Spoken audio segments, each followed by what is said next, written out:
We are going to do a meditation called Noticing Awareness. This meditation brings us gently to observe what is within our awareness and then on to noticing awareness itself. The meditation will end with a reading from A Course in Miracles. Before we begin, spend a minute contemplating a quote from St. Francis of Assisi. What we are looking for is what is looking. What we are looking for is what is looking.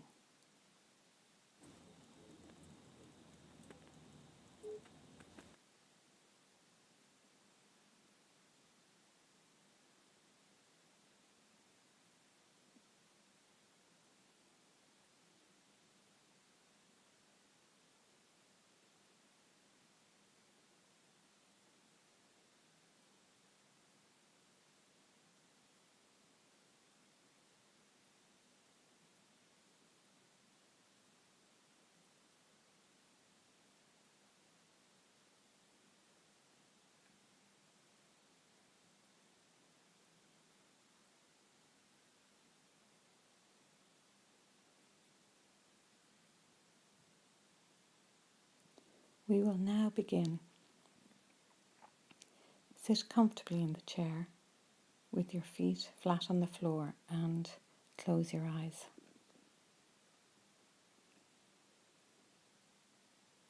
We ask the Holy Spirit, our higher self, to be at the forefront of our mind as we do this meditation.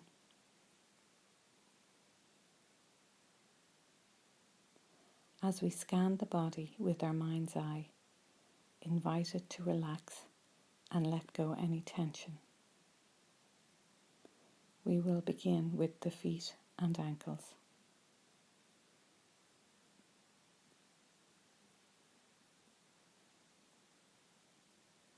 The calves and shins.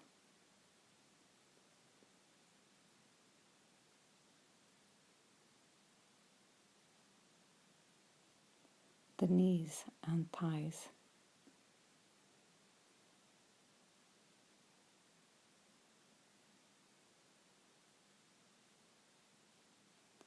The bottom and hips. Feel the weight of the body here.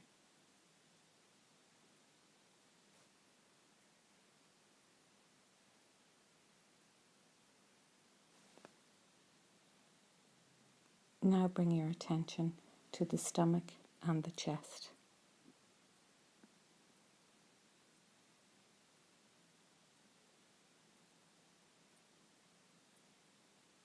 Notice how they move with your breathing.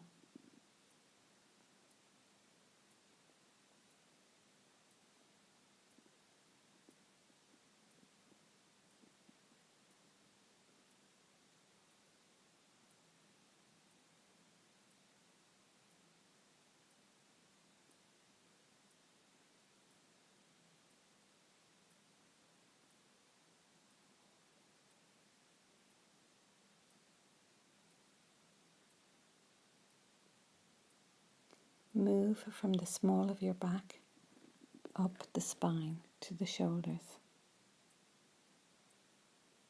Where is the chair directly supporting the back?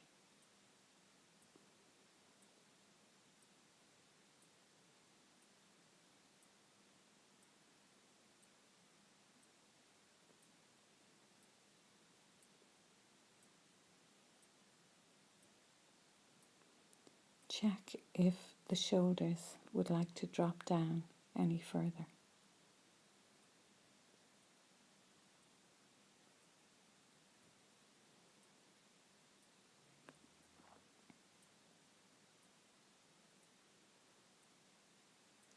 Move down through the arms to the hands and fingers.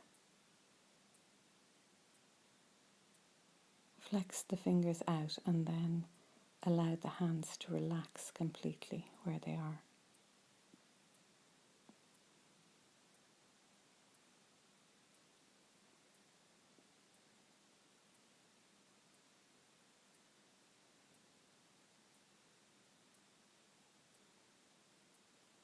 Now have a look at your neck. Feel the weight of the head on the neck. Move the head gently to find the place it is perfectly balanced, and then see if the neck wants to release any tension and let go.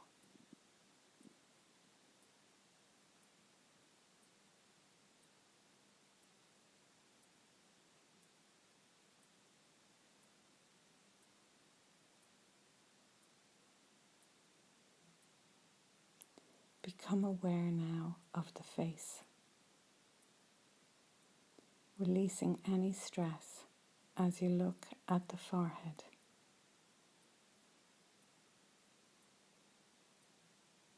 The eyes, the nose,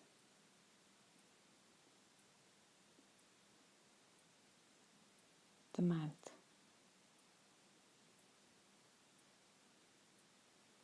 the jaw.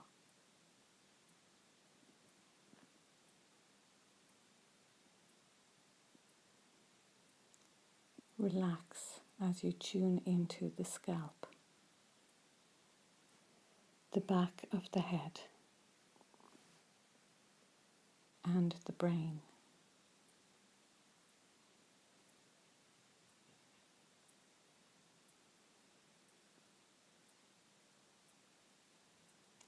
Become aware of all of the body as one whole unit of energy.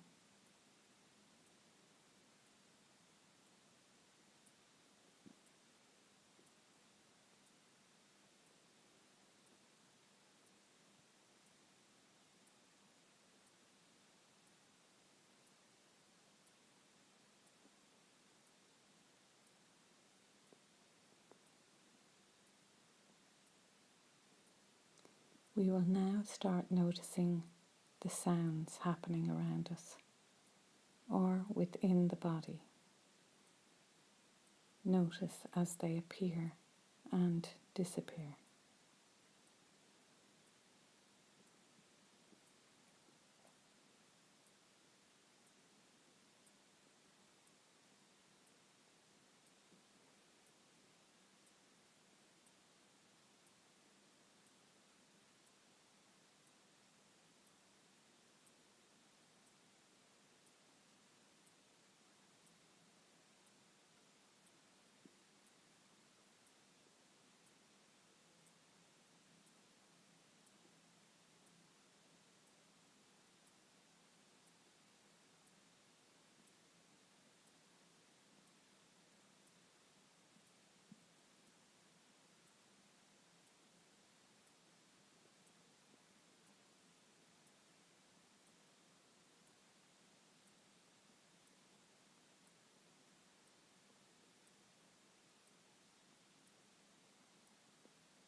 The ears do not reject any sound that happens. Their nature is unconditional. They are completely open and allowing.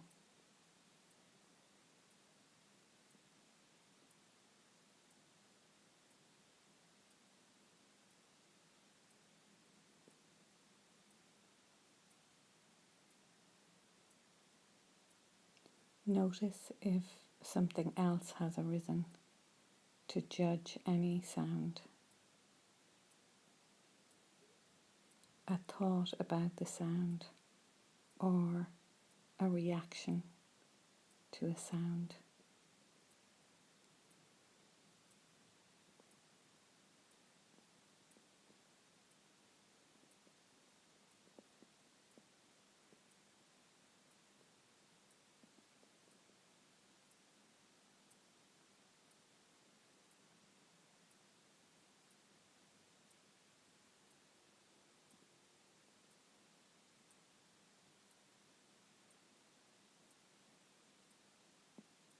Notice how the mind's eye can perceive the sounds the body is experiencing and any thought or emotion that arises.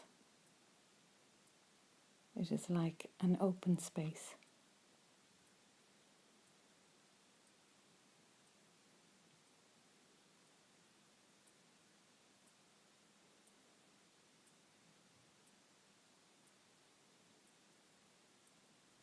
What is a thought?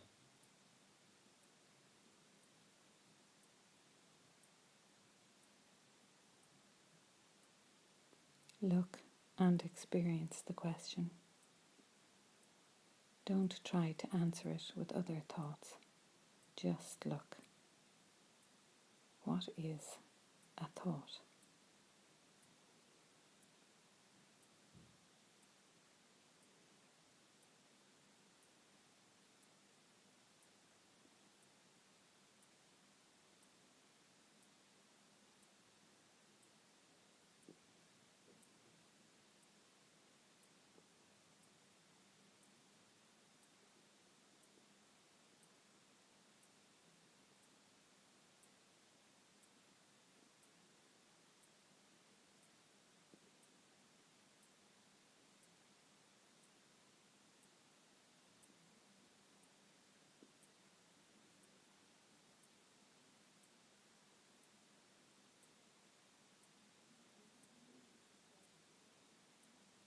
What is an emotion or reaction?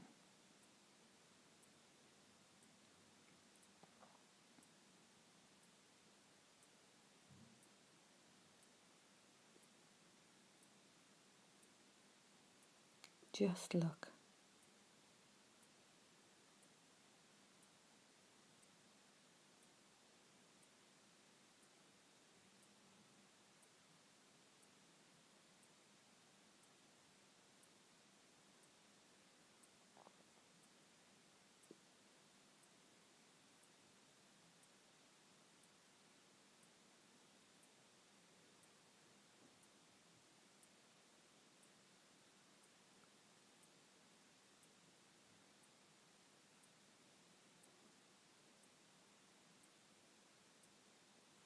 What is noticing or seeing all of this?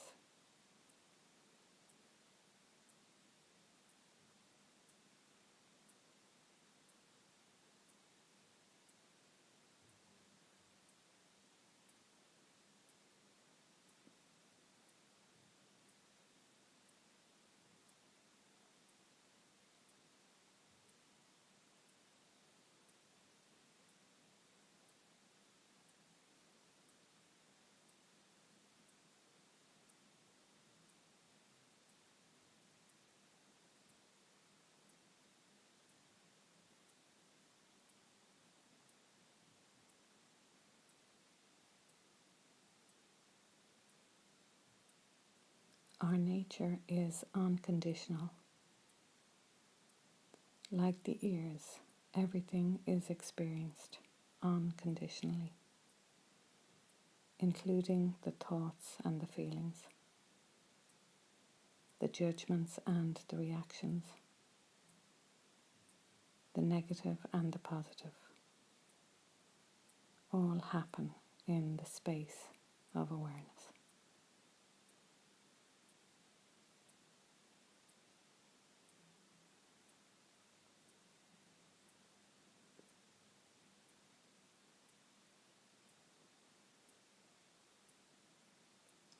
With the mind open and relaxed, I'm going to read from A Course in Miracles.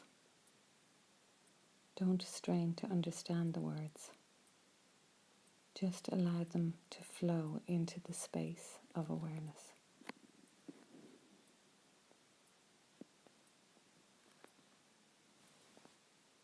The reading is from the Manual for Teachers, number 20. What is the peace of God? It has been said that there is a kind of peace that is not of this world. How is it recognized? How is it found? And being found, how can it be retained? Let us consider each of these questions separately, for each reflects a different step along the way. First, how can the peace of God be recognized? God's peace is recognized at first by just one thing. In every way, it is totally unlike all previous experiences.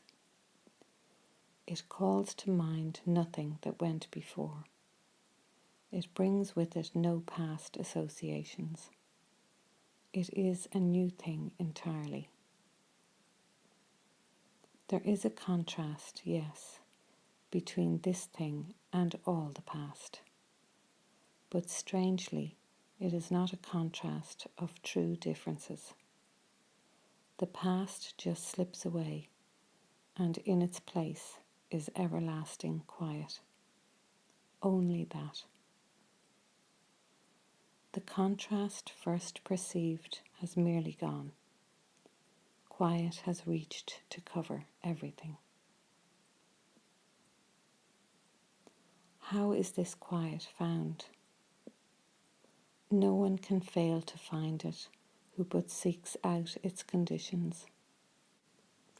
God's peace can never come where anger is, for anger must deny that peace exists.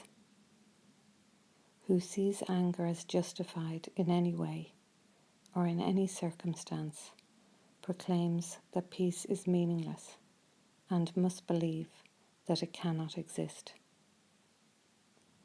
In this condition, peace cannot be found. Therefore, forgiveness is the necessary condition for finding the peace of God. More than this, given forgiveness, there must be peace. For what except attack will lead to war? And what but peace is opposite to war? Here the initial contrast stands out clear and apparent. Yet when peace is found, the war is meaningless, and it is conflict now that is perceived as non-existent and unreal. How is the peace of God retained once it is found? Returning anger in whatever form will drop the heavy curtain once again, and the belief that peace cannot exist will certainly return. War is again accepted as the one reality. Now must you once again lay down your sword, although you do not recognize that you have picked it up again. But you will learn, as you remember even faintly now, what happiness was yours without it, that you must have taken it again as your defense. Stop for a moment now and think of this. Is conflict what you want? Or is God's peace the better choice? Which gives you more? A tranquil mind is not a little gift. Would you not rather live than choose to die? Living is joy, but death can only weep. You see in death escape from what you made. But this you do not see, that you made death, and it is but illusion of an end. Death cannot be escape, because it is not life in which the problem lies. Life has no opposite, for it is God. Life and death seem to be opposite, because you have decided death ends life. Forgive the world and you will understand that everything that God created cannot have an end, and nothing he did not create is real. In this one sentence is our course explained. In this one sentence is our practicing given its one direction. And in this one sentence is the Holy Spirit's whole curriculum specified exactly as it is.